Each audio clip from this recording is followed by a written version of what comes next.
when he led college football in completion percentage and he threw almost 40 touchdowns for over 4,000 yards, how tall was he? Because they make it seem like he shrunk all of a sudden, RC. Oh, how lively was his arm? Because all I know is somebody did that. Somebody threw for over 4,000 yards, somebody threw for almost 40 touchdowns, and somebody led college football in completion percentage. Now, I'm trying to figure out, what I try to figure out all the time, Mel, is how a guy that hadn't played football in almost 5 months. Shannon Sharpe has publicly defended Shedeur Sanders and criticized those questioning him. Sanders has earned higher recognition and some fans are responding negatively. Although there's debate about whether he belongs on a second team list, Sharpe maintains that Sanders' career is clearly ascending. Reactions on social media are mixed. Some users are angry, others are surprised, and a few say they anticipated this result. The conversation remains active. When reports confirmed that Shedeur Sanders had been elevated from second team to near top tier status, Shannon Sharpe issued an emphatic response. He delivered a detailed rebuttal to critics, underscoring why Sanders deserved the promotion and directly challenging those who doubted the decision. I don't think that he was underprepared during these meetings. I don't believe any of these stories that he showed up arrogant and that he was bombing his interviews. I mean, you watch the film, he's on time, he's on point.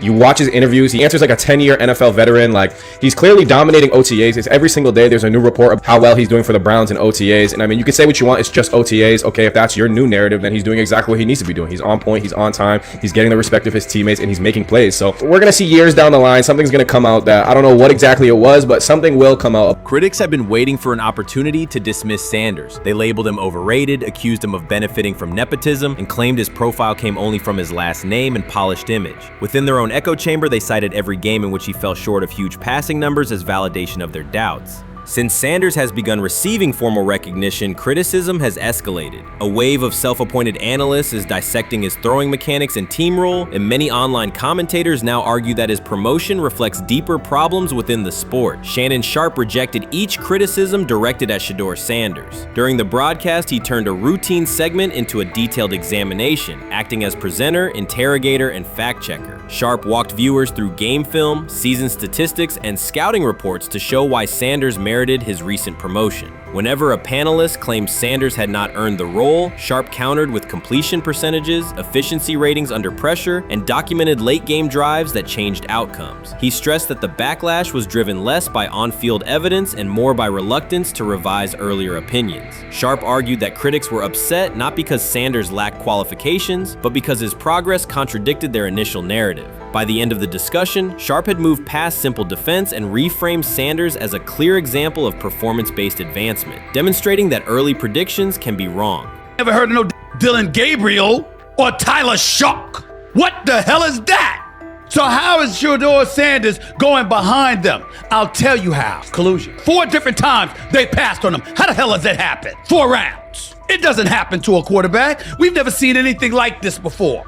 Shedeur Sanders with the watch. Shedeur Sanders with his bravado. Shedeur Sanders with this supposed arrogance or whatever. Shedeur Sanders' advancement did not happen by chance. While detractors questioned his resume online, he continued to prepare, attend every practice, and deliver accurate throws under pressure. The contrast between his output and the complaints directed at him has been stark. Some critics even argued the selection committee was, quote, biased toward performance, as if rewarding strong play were improper. Rumors quickly followed. Certain commentators speculated that a public relations push from the Sanders family must have influenced voters, suggesting everything from coordinated media strategies to alleged favors for coaches. None of these theories addresses the basic point. Sanders earned his promotion through consistent production, poise in the pocket, precise ball placement, and efficient decision-making. Shannon Sharpe highlighted these facts during his response. He noted that Sanders' performance metrics justify the recognition and emphasize that resistance to the move stems more from prior prejudice than from substantive evaluation. For Sharpe, the goal was clear: present the data, challenge unfounded claims, and correct the narrative. The discussion therefore became a broader statement about acknowledging merit and abandoning outdated assumption. Colin Cowherd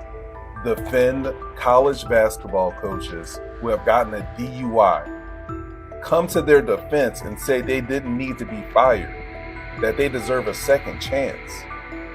But Shedeur Sanders drives 40 miles over the speed limit, gets a one-on-one ticket, and Colin Cowherd comes on his show today and says he's out on Shedeur Sanders. He's seen enough. He can't support him anymore. He can't be in the Shedeur Sanders camp.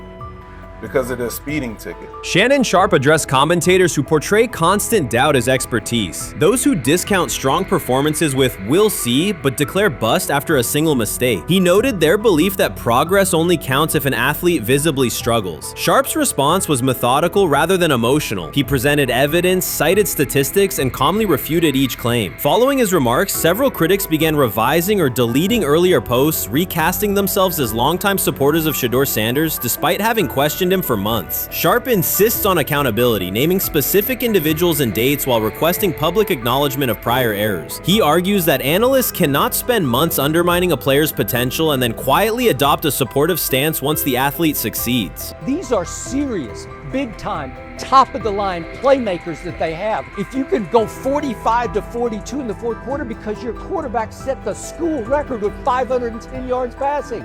He was flawless. Shedeur is big time. I didn't know for sure, will it translate to the next level of competition? Yes, it might translate to the next level of competition as he can play. Critics who once claimed Shedeur Sanders was unprepared now hesitate to acknowledge their mistake. They resist retracting earlier comments and struggle to accept that an athlete can succeed without their approval. Sanders continues to share practice clips and game highlights without engaging the debate, while Shannon Sharpe documents every dismissive remark, ready to revisit them on national television. The disapproval did not slow Sanders. It underscored his progress and exposed the gap between perception and performance. As a result, the conversation has shifted. Analysts who doubted him now describe him as undervalued and publish detailed evaluations of his mechanics and game management, suggesting long-standing familiarity with his career. In a matter of weeks, critics have recast themselves as advocates, demonstrating how quickly opinion can change when consistent results leave little room for doubt. Shannon Sharpe signaled that his commentary is not over. He considers Sanders' advancement a positive outcome for every athlete who has been overlooked or criticized for having confidence. Sharpe stressed that analysts do not have the authority to determine who deserves recognition based on personal preference. The reaction to Sanders' promotion, he argued, revealed how quickly opinions can shift once results are undeniable. Sharpe pointed out that many vocal critics became quiet when confronted with objective performance data. This exchange, Sharpe insisted, reached beyond defending a single quarterback. It challenged the practice of dismissing achievements that do not fit familiar narratives. He reminded viewers that success does not require external approval and that consistent talent will surface despite online commentary intended to minimize it. While critics reconsider their positions, Sharpe remains steady, assigning credit to the athlete and allowing the scoreboard to confirm the argument. In his view, the statistics speak clearly enough. Sharpe also emphasized that the intensity of the backlash must be placed in context. College football is a volatile environment where unexpected outcomes are common. Therefore, declaring failure based on incomplete evidence only weakens the credibility of sports analysis. The discussion underscored the need for measured evaluation rather than reactive judgment. Dak Jackson and him and everybody else that we talked to have said that Shedeur looks good. He looks really good. Yes. He looks better.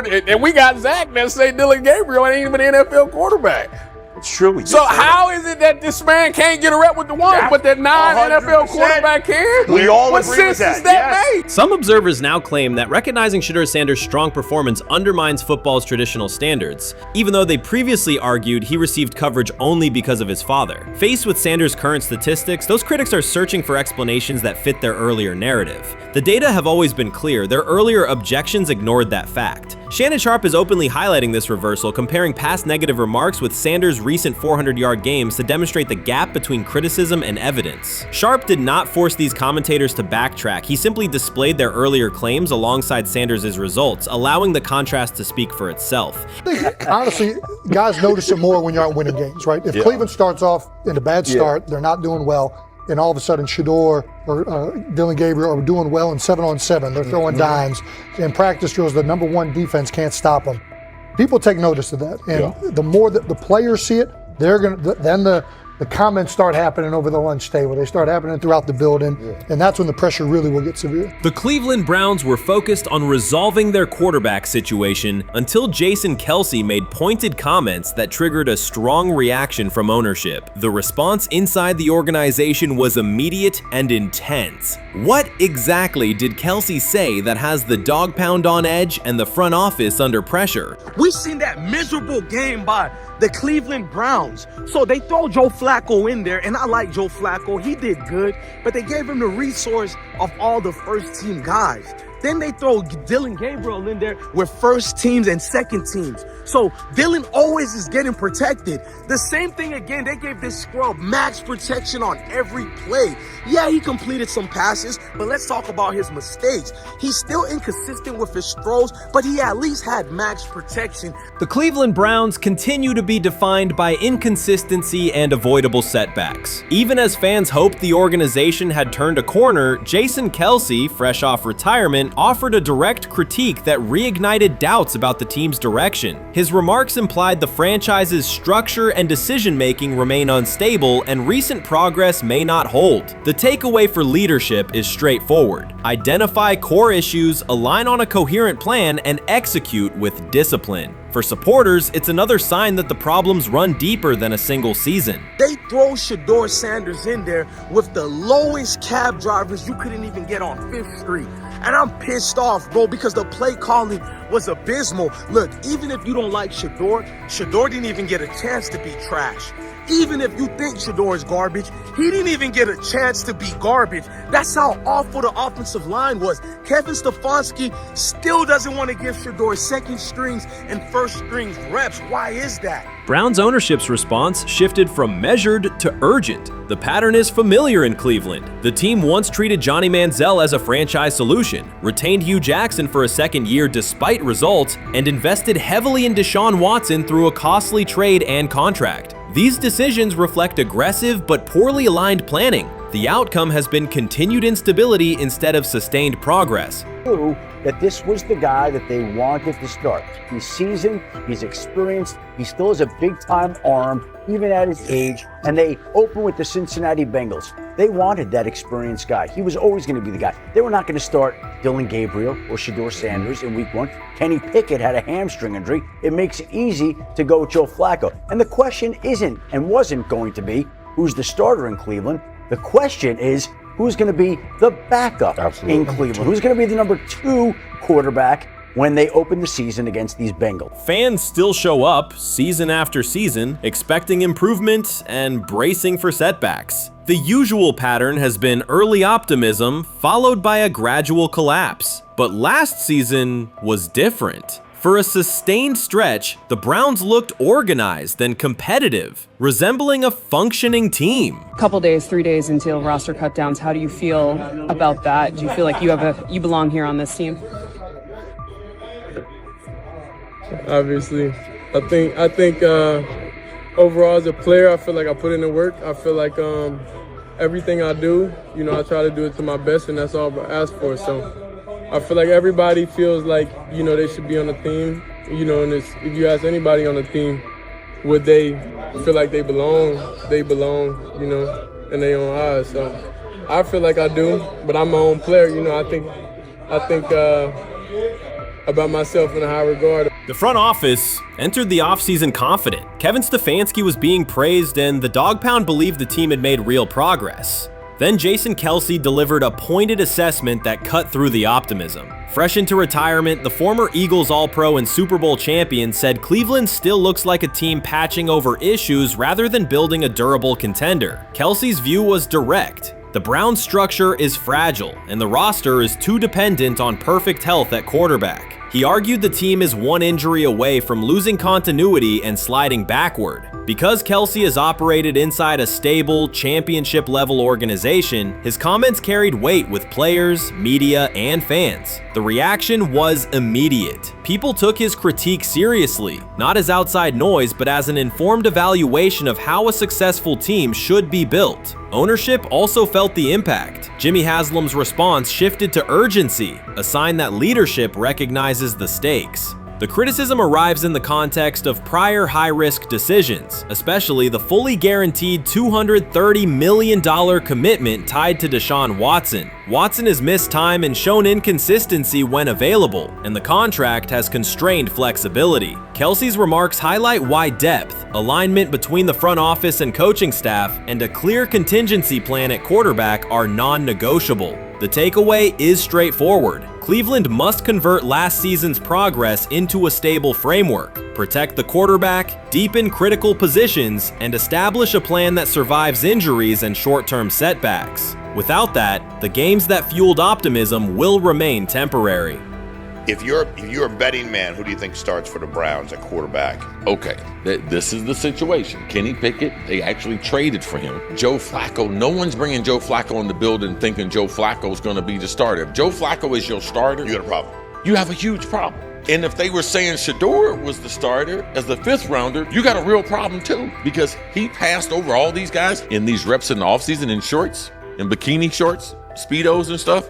Like, no. That kind of stuff. So I'm not that surprised. When you put down a 3rd round pick on a quarterback, you do believe he has a certain skill set. Jason Kelce stated the obvious. Cleveland committed to a quarterback who hasn't played at an elite level in years, and Joe Flacco's playoff run didn't change the long-term outlook. Ownership appeared more upset that the criticism was public than by the substance of the critique. Many fans agreed. They've seen this pattern before. Rosters age, injuries are inevitable, and when a single contract dominates the cap, one setback at quarterback can undermine the entire season. Kelce's broader point was about structure. The Browns prioritized the high-cost, uncertain starter over depth and contingency. The late-season surge masked issues that remain: limited cap flexibility, thin depth at key positions, and an offense that lacks a credible Plan B. Fans recognize how quickly a strong defense can decline with injuries, and how an offense without redundancy stalls. The AFC North raises the stakes. Baltimore with Lamar Jackson sustains a top standard. Cincinnati with Joe Burrow returns to contention when healthy. Pittsburgh rarely slips below .500 under Mike Tomlin and wins with defense and consistency. In that environment, Cleveland can't rely on perfect health or peak form from one player. The path forward is clear. Diversify cap allocation, reinforce the offensive line and receiver depth, carry a legitimate backup plan at quarterback, and install a scheme that functions regardless of who is under center.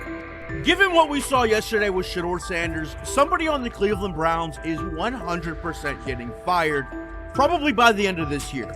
The person who's probably going to end up getting fired is Kevin Stefanski, because I know that he didn't want Shedeur Sanders on the team. It was Andrew Berry who made that pick. You can't really go against your GM. Bad things happen in this situation. But Shedeur Sanders is not without fault for what we saw yesterday. This is the play that we saw yesterday that has the internet just exploding, where Shedeur Sanders took like a 24-yard sack.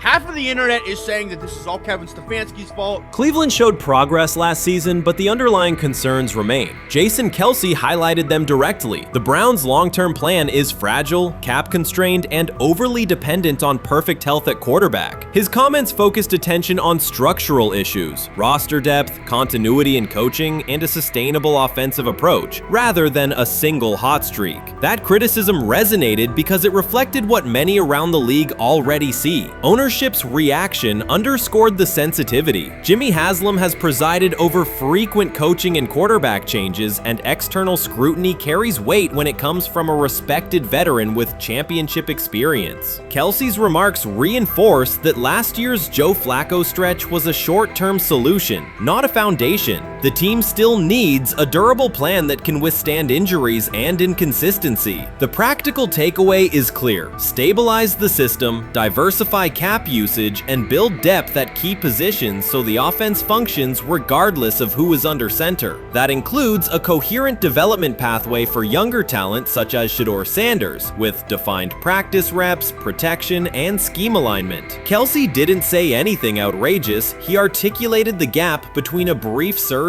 and a credible long-term contender. I have the faith of a mustard seed. Right, because this is the greatest resurrection since Jesus the Christ. Right, like at some point, Joe Flacco was thinking about getting into TV. Yeah. Right, Joe Flacco didn't have a job, and then now you not only come back and start for the Cleveland Browns late in the 2023 season, but they came back around to you. You're now the day one starter for a franchise that just 2 years ago was in the playoffs. The Browns' quarterback situation remains unsettled. Deshaun Watson was expected to be the long-term answer, but injuries and inconsistent play have prevented him from reaching an elite level. When the team turned to Joe Flacco after Watson's season deteriorated, Flacco immediately lifted the offense and produced results that highlighted the gap between expectations and reality. That a 39-year-old late addition could outperform a 230 $30 million starter was not just a short-term surprise, it raised fundamental questions about roster construction and evaluation. Quarterback depth has been fragile, and the late-season surge masked broader structural problems. Jason Kelce's remarks made that clear. Cleveland is vulnerable if the starter is unavailable, cap flexibility is limited, and the offensive plan lacks a stable contingency. His critique drew attention to leadership and planning as much as on-field performance. Jimmy Haslam's strong reaction reflects the pressure on ownership. The organization has promoted a message of stability and progress, but Kelce's assessment suggested those gains are not yet durable. The path forward requires a realistic approach to the cap, a credible backup plan at quarterback, and a system that holds up regardless of personnel. They have never loathed college football itself. They have resisted the people determined to reshape it. When Deion Sanders, black, direct, unapologetic, walks into a room of power brokers and speaks with authority instead of deference, critics recoil. During his playing days, they complained about celebrations and gold chains. Now that he is a head coach, mentor, and father, they label him something more polite, but just as dismissive, a problem. At Big 12 Media Days, Sanders addressed the accelerating chaos of the name, image, likeness market. He said college football needs a salary cap, not to hobble players, but to impose order on a system that showers unproven freshmen with seven-figure promises while the rest of a roster hunts for scraps. He called the situation unsustainable. Within hours, ESPN commentator Paul Feinbaum branded him a hypocrite, arguing that Sanders profited from NIL at Jackson State and now wants rules only because his most marketable athletes have moved on. The accusation spread quickly because it fit a comfortable storyline. Outspoken black coach gains from change, then protests when the advantage disappears. That framing ignores context. Sanders never criticized players earning money. At Jackson State, he urged corporate sponsors to partner with athletes who had been invisible to major brands for decades. What he wants now is stability, standardized guidelines, basic financial literacy, and roster balance that prevents locker rooms from fracturing over uneven payouts. When other coaches, Nick Saban, Dabo Swinney, Lane Kiffin, voiced similar concerns, they were praised for foresight. When Sanders spoke, the tone shifted to suspicion. The difference is not the message, it is the messenger. Feinbaum's response followed a familiar script. When black leaders question the structure of the sport, their motives are interrogated, their credibility attacked, and their competence doubted. He did not level the same charge at Jimbo Fisher when Fisher complained that NIL disturbed recruiting. He stayed silent when Kiffin lamented the transfer portal. But Sanders, who raised enrollment and television ratings at Jackson State, brought unprecedented attention to Colorado in one season and consistently mentors players beyond football, was called opportunistic. Feinbaum dismissed the cultural impact Sanders created, the exposure for historically black colleges, the draft pick developed, the infrastructure improved, reducing his work to a marketing stunt dependent on star sons Shedeur and Shiloh or two-way standout Travis Hunter. Sanders did not retaliate. He returned to practice, media obligations, and recruiting. His confidence is rooted in faith and in the responsibility he feels toward young athletes whose lives will extend decades beyond their highlight clips. When he asks for NIL boundaries, he is thinking about freshmen handed large sums without guidance,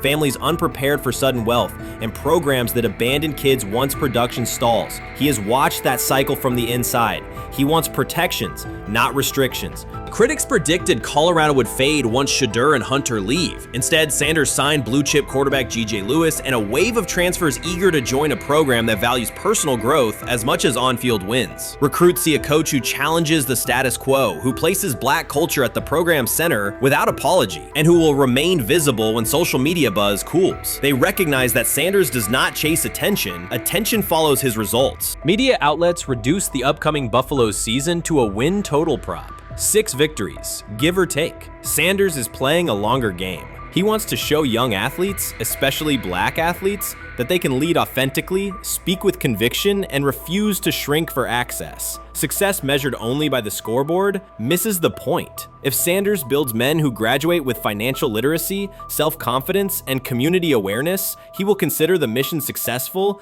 even if Colorado finishes with 5 wins instead of 10. None of that registers with commentators invested in an older hierarchy. For them, leadership should remain predictable, reserved posture, muted tone, minimal cultural expression. Sanders contradicts that image. The possibility that his methods could spread to other coaches, to other programs, threatens a model that has kept decision-making and revenue streams concentrated for generations. So the debate is not about hypocrisy or payroll ceilings. It is about control of the narrative and who is deemed qualified to write it. Sanders refuses to surrender that authority. He knows order is necessary. He also knows whose voices have been ignored whenever real reform is discussed. By speaking plainly, he forces television panels, athletic directors, and conference commissioners to confront issues they would rather defer: financial education, equitable resource distribution, and consistent national standards. Whether Colorado exceeds betting lines this fall will not change the trajectory Sanders has already set. He made Boulder relevant, energized recruiting beyond traditional power corridors, and broadened college football's cultural reach. That influence will persist long after social media debates cool. If his call for NIL structure eventually becomes policy, as the NCAA and Congress now contemplate, Feinbaum's soundbite will fade, while Sanders' imprint endures. In the end, accusations of hypocrisy say more about the accuser than the coach. Sanders has remained consistent: empower athletes, hold adults accountable, and inject stability before unchecked money corrodes the locker room. The people who stand to lose clout in that environment prefer the chaos they can manipulate. Sanders prefers a system that nurtures the players who make the sport worth watching. His advocacy is rooted in experience, not self-interest, and his critics will have to decide whether to engage with that reality or keep shouting from the sidelines. They say training camp decides depth charts, but Shedeur Sanders began fighting for his job long before he will step inside the Browns facility. While most first-year players squeezed in one last vacation, he slipped onto a private field in Texas, strapped on Cleveland's helmet and shoulder pads, pulled a fresh number 2 jersey over his chest, and started rifling timing routes as if it were the opening drive of week 1. No cameras, no hype track, no product placement, just sweat, cadence, and ball placement. A rookie does not rehearse in full game gear unless he already envisions himself commanding the huddle. Plenty of observers shrug that clip off. They insist the 5th rounder, quote, isn't ready, cling to depth chart conventions, or whisper that the name across his shoulders did most of the talking on draft day. Maybe it is the Deion connection, maybe it is a preference for prospects who blend quietly into the background, or maybe the league's gatekeepers fear the possibility that the kid is better than the quarterbacks they have spent months promoting. Whatever the motive, the countdown has started, and video rarely lies. Shedeur Sanders is not preparing to arrive. He is preparing to lead. Footage of a 22-year-old quarterback running live reps in July should dominate highlight loops, but it barely registers on national outlets. Why? It ruins the tidy narrative. The easy storyline paints Shedeur as a pampered legacy prospect banking on his father's fame. Yet the tape shows something different. A rookie drenched in afternoon heat, drilling footwork, calling protections, and imagining cover 2 rotation before the first official meeting ever takes place. Elite mental prep looks boring on social feeds. It looks devastating when the season starts. Walk into Cleveland's quarterback room and you step into politics, not simply competition.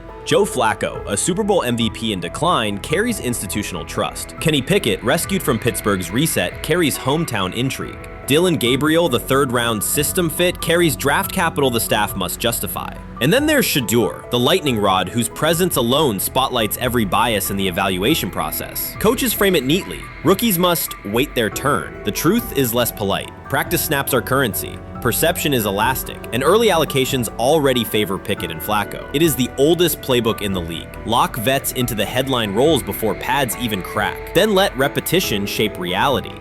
Sanders refuses to cooperate. He is not a 4th-string camp arm. He has engineered game-winning drives under national scrutiny, operated against live blitz looks most prospects never face, and more than any quarterback in the room, documented his own off-season obsession. No social media rollout, no brand consultant, just pads, cleats, and an unlit practice field. If his last name were Smith, pundits would label him the sleeper of camp. Instead, politics trails every throw. Training camp rotations expose organizational intent. Beat writer Fred Greetham already reports that Pickett and Flacco will open with first-team reps when veterans report July 23rd. Gabriel grabs the developmental snaps, leaving Sanders the leftovers. That isn't performance-based, it's narrative-safe. Gabriel doesn't threaten hierarchy, Sanders bends gravity. Watch the details. Does Shedeur steal 11-on-11 snaps with the 2s? Does he run red zone installs or 2-minute drills? If he does, coaches are admitting he is forcing his way in. If he doesn't, they are postponing the inevitable. Either way, the private field reps have sharpened his timing and condensed his release. He is not hoping for an opportunity, he is prepared to seize one the instant it appears. Cleveland's joint practices amplify that tension.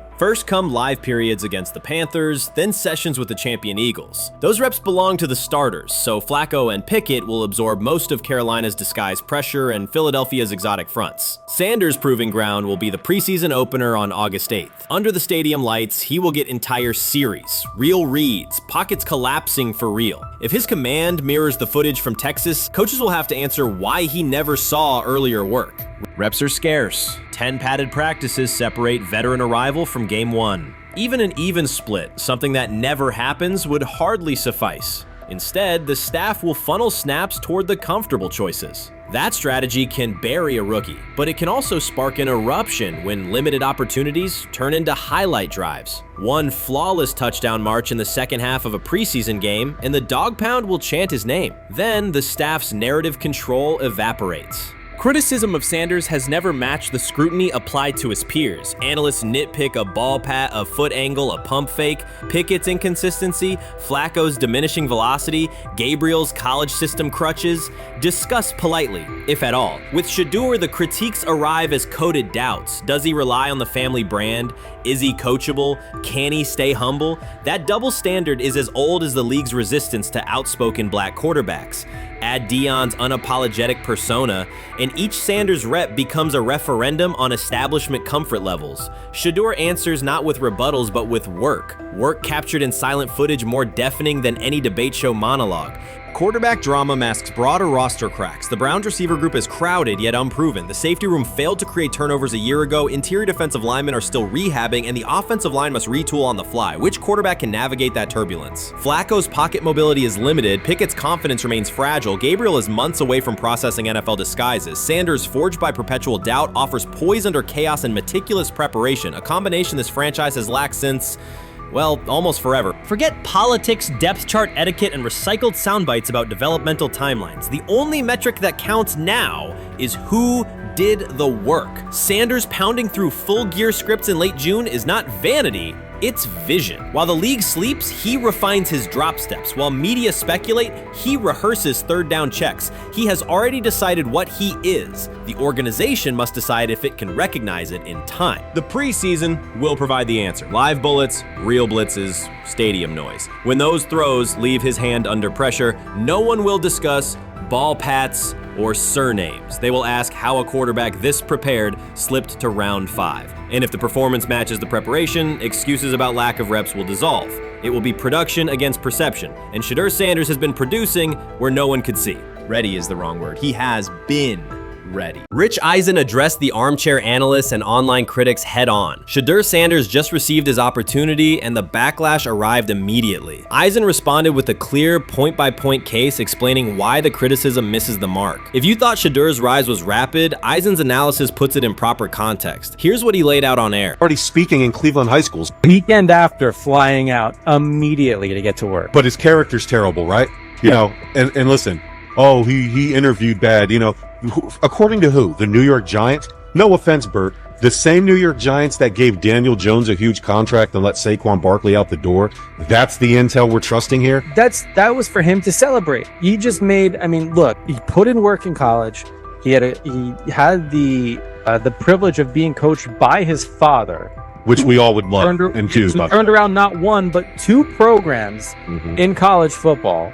And then literally for any athlete, being drafted at the highest level is a success story in itself. Rich Eisen delivered a direct response to the critics. He addressed the online claims reducing Shedeur Sanders to Deion Sanders' son instead of evaluating him as a quarterback on merit. Eisen challenged those assumptions and refocused the discussion on performance, preparation, and opportunity. Say Kenny Pickett had strained his hamstring. Shedeur, they say his first day in pads, 9 for 9, 2 touchdowns, no interceptions. Really was just hating on this young guy. Within minutes, Rich Eisen delivered a structured breakdown, addressing each claim with evidence and dismantling weak narratives through clear analysis. He replaced speculation with data and kept the focus on what matters: decision-making, accuracy, leadership, preparation, and game management. The reality is simple. Shedeur Sanders was not given this opportunity. He earned it through performance and consistency against real competition. He accepted the role, met the standard, and handled the moment with professionalism and urgency. No shortcuts, no favors, just results and readiness. Eisen's point was direct. Evaluate Shedeur on his work, not assumptions, and acknowledge that he has justified the opportunity on the field. I've done it at 2 locations already. So it's simple. So that's why when people say I'm not, one of the top quarterbacks or the top quarterback, is what are y'all going based off of? Because I did it year after year after year, and you see the progression. So it's like, obviously, it got to be some type of external hate that you have for the family, for the last name, for anything, because I know I proved myself. While many were still debating whether he was NFL ready, Shedeur Sanders stepped onto the practice field and operated like a clear QB1, setting protections, controlling tempo, and executing the plan. The narrative that he is just flash, media attention, or his father's influence does not hold up against his work in installs, progressions, and situational drills. What he showed was composure, efficiency, and command of the offense. He processed quickly, protected the football, and delivered on-time throws, demonstrating preparation and control. I'm a firm believer.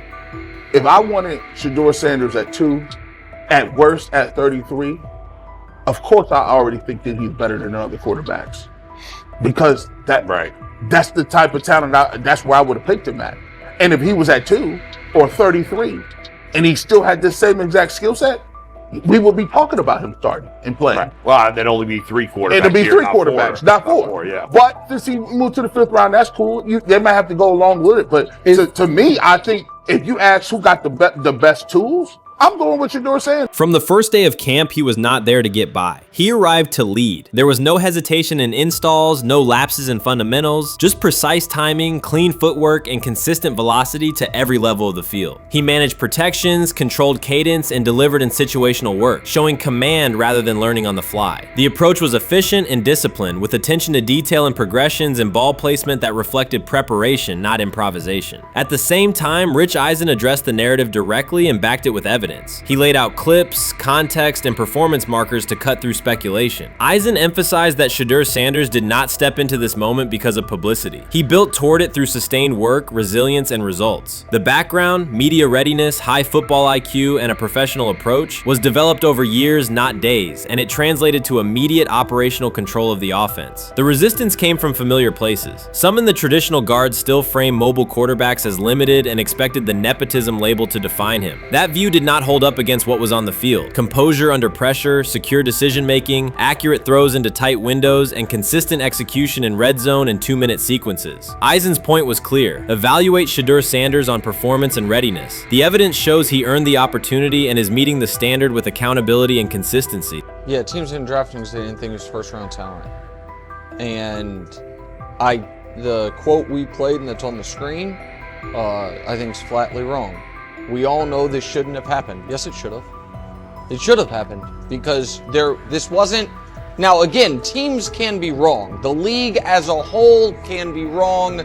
Hell, the Baltimore Ravens drafted a 25-year-old tight end before they drafted Lamar Jackson in the same draft. The die is not cast on who Shedeur Sanders. He stated it plainly. This is not a celebrity appearance. This is a quarterback with pocket presence, leadership, and decision-making that stands on its own. You either show it or you settle into a backup role. Shedeur Sanders is not auditioning. He is establishing himself as the starter. When the opportunity arrived, whether through injury, trade, or depth chart changes, Shedeur was prepared and delivered. He did not hesitate. He executed the offense and finished drives. As others tried to catch up to what they were seeing, Rich Eisen reinforced the same message he has been repeating. Evaluate the work. Camp reports have been consistently positive, but the important shift is how the performance is being received. Casual attendees who came to observe left talking about Shedeur's command and poise. Detailed observers focused on his pre-snap reads, protection checks, and audibles, highlighting the mechanics, timing, and ball placement that support efficient, controlled play. Many observers declared Deion Sanders was finished. They argued that his public style attracted unnecessary attention, that his health had deteriorated too far, and that his coaching career was approaching an abrupt conclusion. They misread his resolve. When speculation intensified, Sanders did not schedule a press conference or issue a formal statement. Instead, he released a short video recorded at his Texas home, walking alongside recording artist Lil Wayne. The footage established 2 facts. Although Sanders still walks with a limp, he remains active, and he intends to return to the sideline. Reports from USA Today and ESPN confirm that Sanders had temporarily left Colorado to recover from a significant, undisclosed medical condition.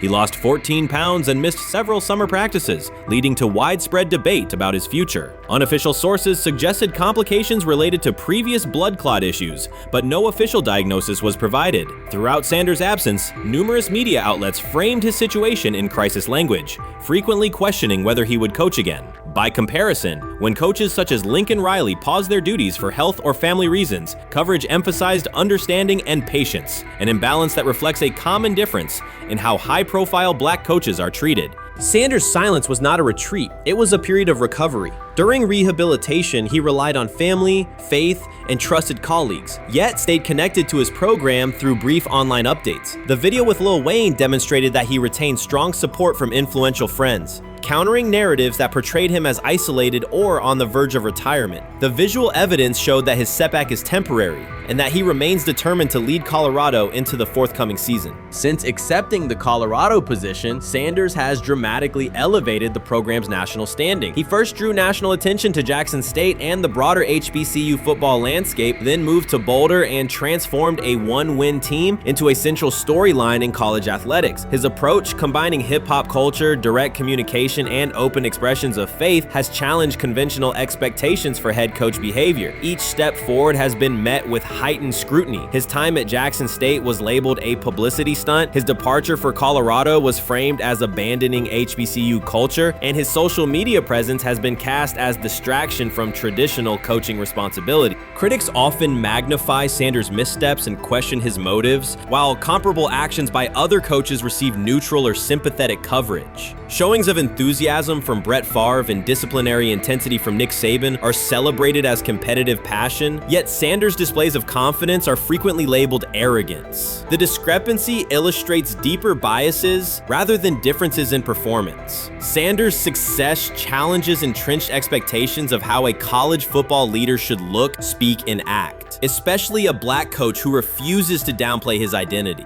During his convalescence, Sanders maintained close communication with his staff and athletes, reinforcing the standards he had established: discipline, accountability, and belief. The program's daily messaging continued to emphasize preparation and resilience, signaling that Sanders' influence persists even when he is away from campus. Athletes echoed his mantras during workouts, confirming that his leadership extends beyond physical presence. Sanders acknowledges the seriousness of his medical challenge, but has refused to let it define him. He has publicly discussed leaning on scripture and prayer, explaining that his purpose as a mentor, father, and coach extends beyond personal adversity. In that context, the video of him walking in the Texas sun was less a strategic media effort than a straightforward demonstration of continued commitment to his team and mission. Colorado still requires Sanders' vision. Prior to his arrival, attendance was low, national media attention was minimal, and recruiting momentum had stalled. Sanders' leadership brought renewed energy, authentic identity, and higher standards of accountability. Players who previously lacked representation in college football leadership found a coach who shares, affirms, and elevates their cultural background. Sanders supplements conventional coaching priorities, scheme, fundamentals, and execution with empowerment initiatives that cultivate self-confidence and authenticity. As preseason camp approaches, Sanders intends to resume full involvement, even if medical recovery remains ongoing. His presence is expected to restore on-site leadership, stabilize the locker room, and direct media coverage toward on-field progress. For Sanders, the objective extends beyond compiling wins. It includes completing a cultural transformation that expands how success and leadership are defined in modern college football. Those who predict his decline overlook the underlying traits, faith, perseverance, and purpose that have supported Sanders throughout his career. Doubts, rumors, and disproportionate scrutiny have followed him from playing days into coaching, and he has consistently responded with results. His current health setback is another obstacle, not a conclusion. The broader initiative he leads, centered on authenticity, opportunity, and high standards, continues. When Sanders returns to the sideline, it will mark the next stage of a movement he has guided from Jackson State to Boulder. The recent period of quiet has been strategic rather than passive. Instead of defending himself in daily briefings, Sanders focused on rehabilitation, remote program oversight, and family support. Each brief social media message reinforced a consistent theme: faith and preparation. He has articulated gratitude for medical professionals and has reiterated that his mission at Colorado is unfinished. His public references to scripture have been direct but measured, aligning with his long-standing practice of integrating faith into leadership. By walking through his ranch with Lil Wayne, Sanders signaled continuity. The clip underscored that influential supporters remain engaged, that Sanders' broader network values his vision, and that he remains capable of navigating physical challenges. The visible limp was not evidence of imminent retirement. Rather, it documented the reality of ongoing recovery and the resilience with which he approaches each obstacle. Colorado's athletic administration and football staff continue to affirm Sanders' program direction. Recruitment communications cite his established record in fostering cultural relevance and national exposure. Prospective athletes respond to a coach who presents a transparent path to development, both on and off the field. Current players refer to Sanders' coaching points with clarity, citing specific drills and expectations that remain unchanged during his absence. These indicators demonstrate that the core structures Sanders implemented are functioning and that his return will be an amplification, not a restart. Criticism regarding Sanders' public persona often conflates media style with coaching substance. Analysis from opponents suggests that social media engagement dilutes football preparation, yet Sanders' staffs emphasize time management and delegation. Defensive and offensive coordinators handle in-game adjustments, while Sanders directs overall culture, recruitment, and leadership. He has articulated that visibility serves to amplify program accomplishments and enhance player opportunities, not replace strategic football planning. Some commentary has attempted to reframe Sanders' health issue as evidence that his coaching model is unsustainable. The argument ignores the documented health challenges faced by numerous coaches across levels of competition. For example, college coaches recovering from heart procedures or joint replacements have returned to successful seasons after appropriate medical clearance. Sanders' case follows a comparable trajectory. Medical complications require temporary separation, structured rehabilitation is prioritized, and a managed return is planned. Institutional medical protocols at Colorado dictate clearance requirements. Sanders will meet those before resuming full sideline duties. Colorado's players have expressed public confidence in Sanders' eventual return, citing regular virtual check-ins and continued accountability. Several athletes noted that positional meetings included recorded messages from Sanders reinforcing tactical goals and personal discipline. These details confirm that Sanders has remained actively engaged, albeit remotely, and that team culture remains aligned with his principles. Looking ahead, Colorado's schedule will attract national attention, both for on-field competitiveness and the storyline of Sanders' comeback. Analysts will evaluate how quickly he reestablishes day-to-day rhythm and whether his physical limitations influence practice oversight. Internal planning accommodates gradual escalation of responsibilities, with medical staff and strength and conditioning personnel contributing to phase reintegration.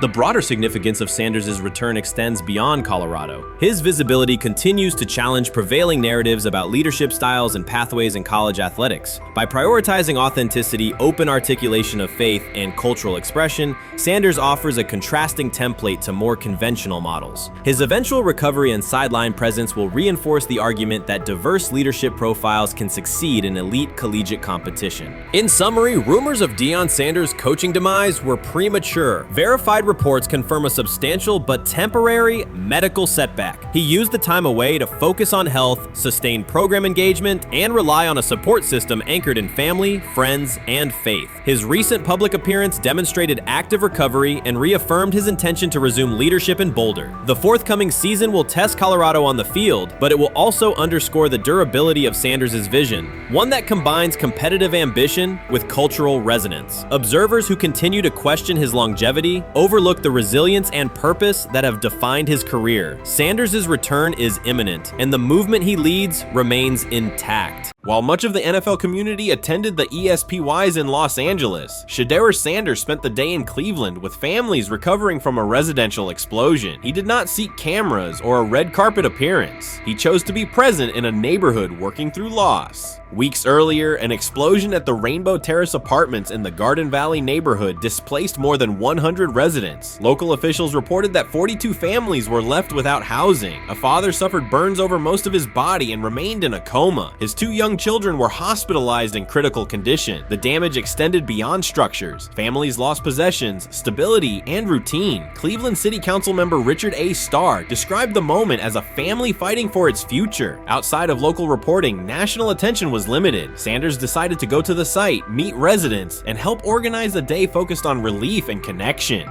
The decision drew questions almost immediately. Some asked why he was not at the ESPYs, others questioned his motives. Sanders did not respond with counter-arguments. He explained simply that he felt an obligation to be present and that he would act on that conviction. This was not a team-scheduled appearance. He promoted the gathering himself, arrived without ceremony, and spent the day with residents. His approach emphasized listening, participation, and time. The event, which he called the Garden Valley Fun Fest, brought a large turnout over several hours. The purpose was straightforward: create space for families to reconnect and for children to play, even as recovery work continued. Sanders threw passes with kids on the blacktop, joined in games, and spoke with parents and grandparents about what they were facing next. He moved through the apartment complex and common areas with minimal staff support. Browns defensive lineman Michael Hall Jr. attended and interacted with residents as well. There were no speeches or staged moments. The focus remained on residents and their needs. Questions about visibility persisted as photos and short clips circulated online. Some criticism framed the visit as a substitute for a higher profile appearance in Los Angeles. Sanders kept to the same message. The priority was to support a neighborhood coping with displacement and uncertainty. He did not present the choice as a protest of any event. He presented it as the correct use of his day. When local media asked about his intent, Sanders said his goal was to provide families with a day of enjoyment and a reminder of community. He added that financial support can help, but that showing up in person also matters. Standing with people, listening to them directly, and offering time. The statement matched the structure of the day. He stayed on site, remained accessible, and left the focus on residents rather than on himself. The timeline mattered to him as training camp approached. Sanders did not connect the visit to his role on the depth chart or his draft position. He kept references to football confined to preparation, learning the playbook, protections, cadence, and timing, seeking guidance from veterans, including Joe Flacco, and staying ready for opportunities when they come. He has repeated that he has time to grow and intends to use it to learn the system and earn trust. The visit did not alter those priorities. He returned to his regular schedule the next day.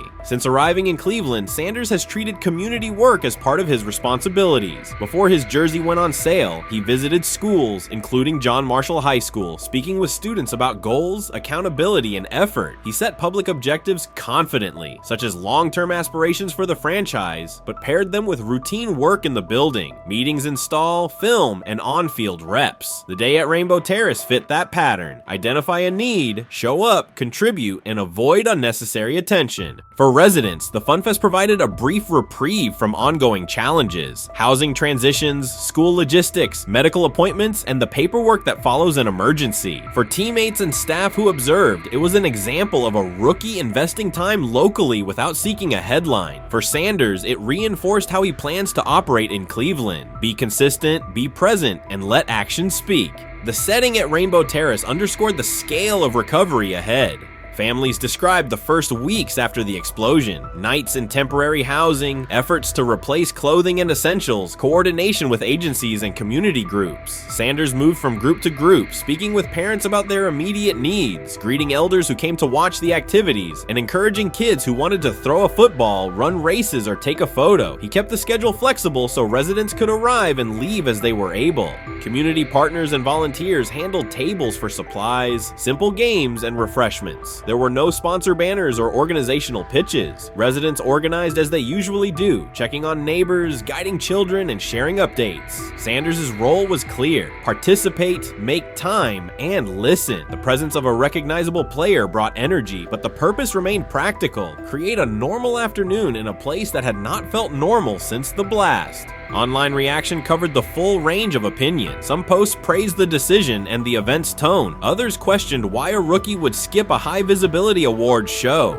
Sanders did not try to manage that conversation. He maintained the same explanation. He chose to spend the day where he believed he could be useful, and then he returned to his football schedule. The approach was consistent with how he addresses other topics: answer directly and move on to the next task. The same measured approach appears in his preparation for camp. Sanders has not asked for public guarantees about reps. He has focused on install recall, cadence, and protection IDs, route timing, and situational work. He has sought input from veterans, thanked teammates who have provided guidance, and spent time with receivers and linemen to align on communication.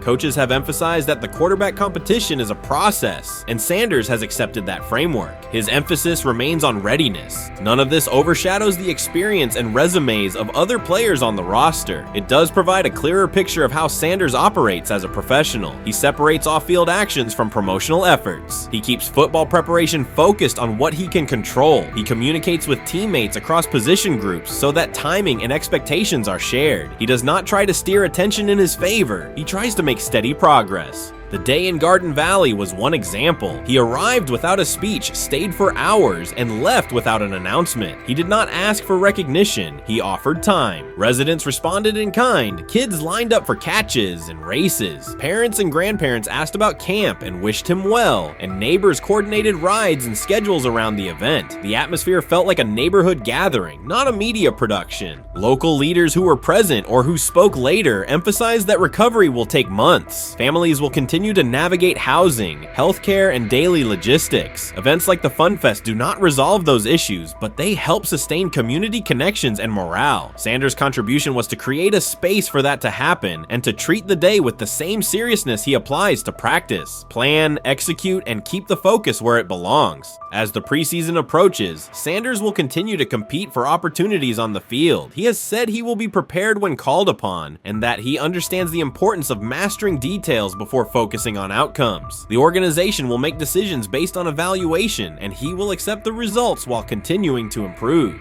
The off-field choices will remain consistent, identify needs in the city where he lives, and contribute in direct, practical ways. The core elements are simple. A neighborhood suffered a significant loss. Residents faced immediate and ongoing challenges. A rookie quarterback chose to spend a day there, without a press conference, without a schedule of talking points, and participate in a community-led event designed to give families a break and remind children that play still has a place. He provided presence, not a headline. He listened more than he spoke. He returned to work the next day. In a league and media environment that often prioritize visibility, Sanders made a different choice. He kept attention on people, not optics. He placed value on time spent in person rather than on appearances. He continued to build trust in the locker room and in the city through steady conduct rather than declarations. That approach, measured, direct, and consistent, will shape how he is viewed in Cleveland as much as any public statement could. The outcome of his football career will be decided on the field by installations learned, reads made, throws delivered, and games played. The outcome of his role in the community will be measured by smaller, quieter moments. Afternoons like the Fun Fest, school visits, and unannounced stops where listening matters more than being seen. For Cleveland residents at Rainbow Terrace, the takeaway from that day was straightforward. Someone who represents their team showed up, stayed, and participated without fanfare. For Sanders, it was the same. Do the work in front of you, whether that is a practice period or a neighborhood event, and keep the focus on the people who are affected most. You can't fire the owner because he can't fire himself. Someone's head's going to roll, unfortunately, in this situation, and it's probably Stefanski and Barry. I saw on The Athletic. I don't think that's fair, by the way. Stefanski, that part. I agree. I was saying the other day on my podcast that Barry should be fired, and I said I wouldn't fire Stefanski, but a couple of people made the point of saying, well, if you fire the GM, you got to give him a chance to hire his own coach, which is fair. That's true. So I would fire Barry. I would hire a new GM.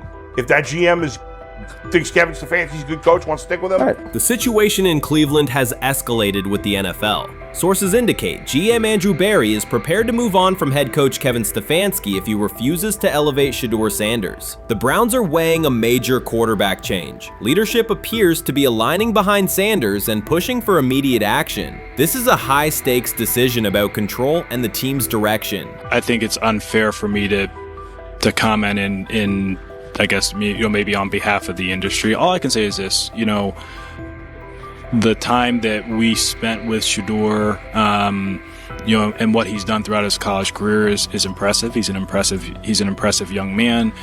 He's a really good quarterback. Sometimes, fit comes into play. And I'd also say this, there are 4 more rounds of the draft. And then maybe lastly, it's less about where you get picked and what you do after you get picked. That's really the most important thing. Getting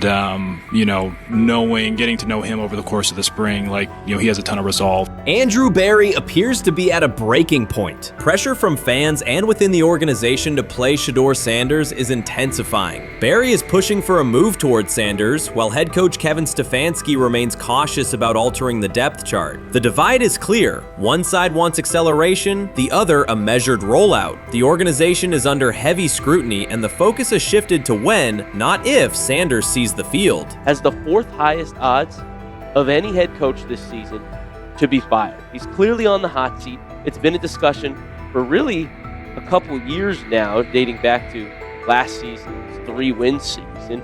And he's always had kind of hot and cold seasons. And now the sportsbooks are saying he's 4th on the list. Number 1 is Mike McDaniel of the Miami Dolphins, Brian Dable of the Giants at 2, Shane Steichen at 3, and there is Kevin Stefanski plus 650 to be fired. This has moved beyond tension to outright stubbornness. Rather than elevating Shedeur Sanders, the staff has chosen Dillon Gabriel. The current depth chart looks less like a forward plan and more like resistance to change. Fans have been clear about who they expect to see, yet the organization keeps delaying. Every week without a real evaluation of Sanders slows development and blurs accountability. Cleveland is choosing a conservative approach when a decisive decision is needed, sending a message of uncertainty to both the locker room and the city. Now being the 3rd string quarterback for the Cleveland Browns, was that so much was made out of unbelievable. He actually made the team as the 3rd string quarterback. Like that was a big deal. Like that was somewhat of a surprise to a lot of people. He should have been the first pick in the draft. Kevin Stefanski appears to be doubling down to validate his approach. Despite sustained demand from Browns fans to see Shedeur Sanders reflected in chants, merchandise, and constant discussion, he continues to keep Dillon Gabriel in front on the depth chart. The decision functions as an assertion of control rather than a response to momentum. Even with clear signals from the fan base, Stefanski is staying with Gabriel and delaying a full evaluation of Sanders. It is a deliberate choice to maintain his plan and pacing, not to accelerate change. Cleveland is prioritizing continuity over recalibration, keeping any transition to Sanders on hold. But yeah, I mean, the Browns are in a tough spot. They have wasted. You traded a ton of high draft capital to get Deshaun Watson. You've gotten nothing out of Deshaun Watson and missed an opportunity. Like, who knows who they would have drafted? Now, maybe they would have screwed up those picks and the Browns would still be in bad shape. Andrew Berry is likely frustrated watching Dillon Gabriel default to conservative throws while the offense stalls. From a football perspective, this appears to be the hill Kevin Stefanski is choosing to stand on. Keeping Gabriel ahead of Shedeur Sanders has limited the unit's explosiveness and prevented a full evaluation of a higher ceiling option. Drives end quickly, field position flips, and momentum is lost while Sanders remains on the sideline. Fan patience is wearing thin. Each ineffective series intensifies criticism and shifts scrutiny toward the coaching staff's criteria for the depth chart. With every additional snap for Gabriel, the decision reads less like an open competition and more like rigid adherence to a plan that isn't producing results. The optics are clear. A dynamic quarterback sits while a cautious approach keeps the offense in neutral. If this continues, accountability questions will grow inside and outside the building. What performance benchmarks keep Gabriel ahead of Sanders? When will Sanders receive first-team reps in live situations to allow a fair comparison? The front office must decide whether to preserve continuity or pivot toward a timely assessment of Sanders. The longer the current approach stays in place, the more it signals stubbornness rather than adaptation, and the more pressure mounts to realign the plan with on-field output.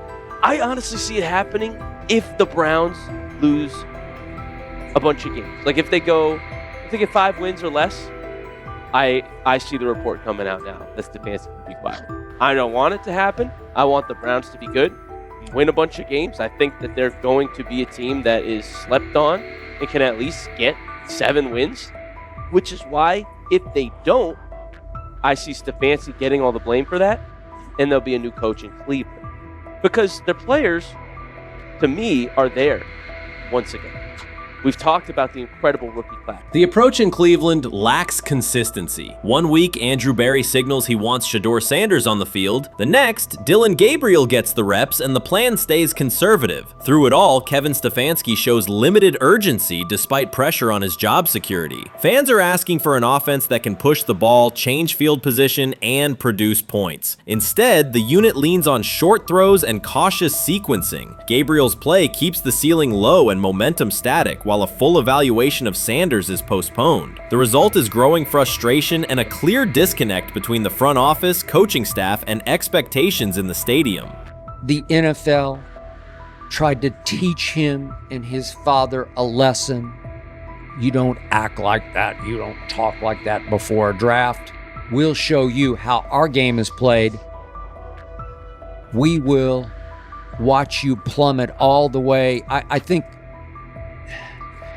he would have gone undrafted except for that owner in Cleveland. And he is the key to everything because he is something of an against the grain maverick owner. He's kind of a wannabe Jerry. Fan speculation is growing. Some believe Kevin Stefanski lacks confidence in Shedeur Sanders. Others think he's prioritizing Dylan Gabriel for reasons unrelated to performance. A more extreme view claims Stefanski is manipulating outcomes to secure a buyout. Whatever the motive, the risk is clear. This approach is straining his relationship with GM Andrew Berry and alienating the fan base. Pressure is rising, Berry's patience is running out, and supporters have shifted from requests to demands. If the current plan continues, calls for a change in quarterback and accountability will intensify.